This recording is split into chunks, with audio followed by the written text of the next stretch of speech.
Hello, my friends, and happy Palm Sunday. Does anybody know what these are? These are dried palm leaves. They are the kind of palms that we are talking about when we talk about Palm Sunday. And they'll come up in our story.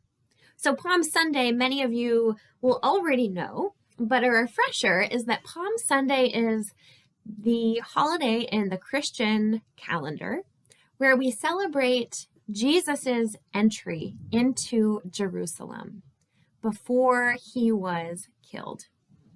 So Palm Sunday is the week before we celebrate Easter. And I have a story to share with you about a different take on Palm Sunday.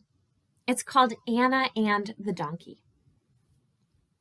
Anna lived in a small village outside the big city of Jerusalem. Her father, made special pots to sell, and her mother wove colorful blankets and shawls. Sometimes they went into Jerusalem to share their work with others and to sell it. But usually they set up shop by the road that winded into the city of Jerusalem. There were always people traveling on that road, so business was good. Anna loved to sit out by that road and imagine where all those travelers were coming from. She had only been to the city one time and never further from her village than that. So seeing people from exotic places stirred up her imagination and made Anna's life exciting. Lately, she had been too busy caring for a new baby donkey to get out onto the road. Her parents and big brothers didn't have time to brush it every day the way that she did, to whisper softly into its ears. She was the only one who knew about the spot on its nose that needed a delicate scratch sometimes. It was bigger now, this donkey, and Anna was proud to say that it was healthy and gentle due to her loving care. She was excited to see the travelers who came to the city for Passover. But then her brother hurt his leg, falling from the wagon. Now she had to do his chores too, and so there was no time for daydreaming. So she was sweeping the stable and she was angry because she wanted to go out to the road to use her imagination. The colt and its mother were tied outside the stable while Anna finished cleaning the stall.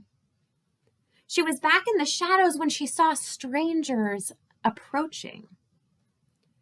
They talked with her father, and to her dismay, they untied the donkey and walked away. The colt stayed near his mother and walked out, following them onto the road. Anna ran and asked her father, "Father, why are those men taking our donkeys?" He said, "The teacher has need of them.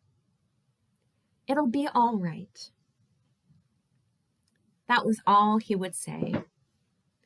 Anna didn't understand, and she ran after the men with tears of outrage stinging in her eyes.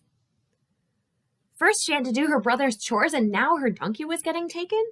She could just barely keep him in sight, and she joined the many people and cars on the busy road.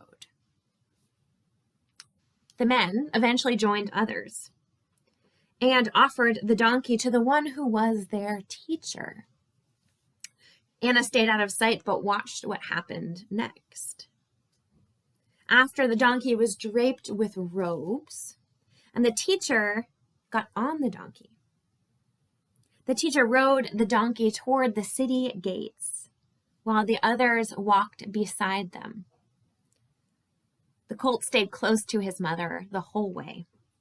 The teacher seemed gentle and kind. So Anna was even more confused why he took her donkey. She overheard someone say, "Some people say he has been blessed by God." Then someone else said, "This man says anyone can know God, even Gentiles and those who have made mistakes and done bad things. He also says that we don't have to go to the temple to know God." Can you believe that? I've heard that the priests are very angry with him. Anna was thinking about why the teacher would go into the city when the priests were angry with him. She noticed that the crowds were getting larger and larger and larger, and many people seemed to be shouting and singing. They were laying palm branches on the road as the road entered into Jerusalem. They lay them down as almost like a welcome mat. And they shouted, "Hosanna, Hosanna." They seemed to be celebrating, but she wasn't sure why. She felt her heart beat faster, and she almost shouted too. But she didn't want the men to know that she was following her donkey. She moved along with the crowds through the city gates and fought to stay near the colt, near her donkey. Then the teacher stopped and got off the donkey. The people were still calling and waving branches. And Anna was surprised to see the teacher look into the donkey's eyes and say something only the donkey could hear. She was even more surprised to see him stroke the donkey and tenderly scratch the special spot on his nose that only Anna knew about. He looked through the crowds in her direction before walking into the city with his friends. Anna quickly ran to the donkey and grabbed the rope. The colt nuzzled her side, grateful to see and smell someone familiar.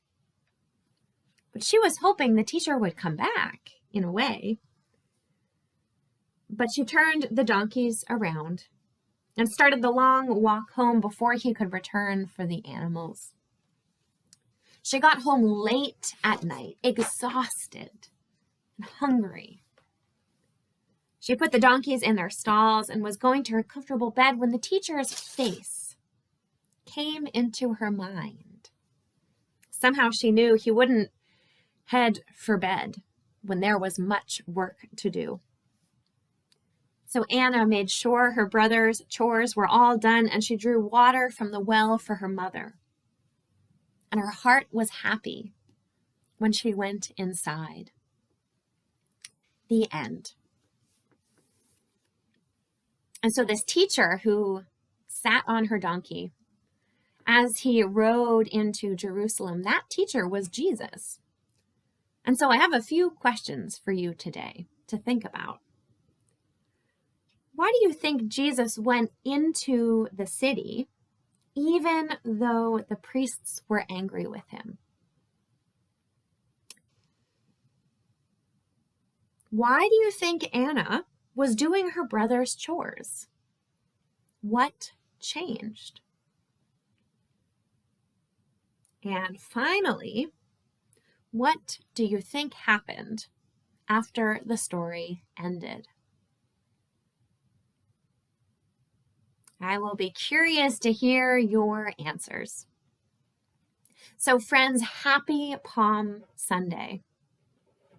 Bringing this message of care for others, care for that which is beyond our individual selves, and care for even the smallest details like the place to scratch on the donkey's nose. We bring that spirit of care into our weeks, especially this week approaching Easter Sunday.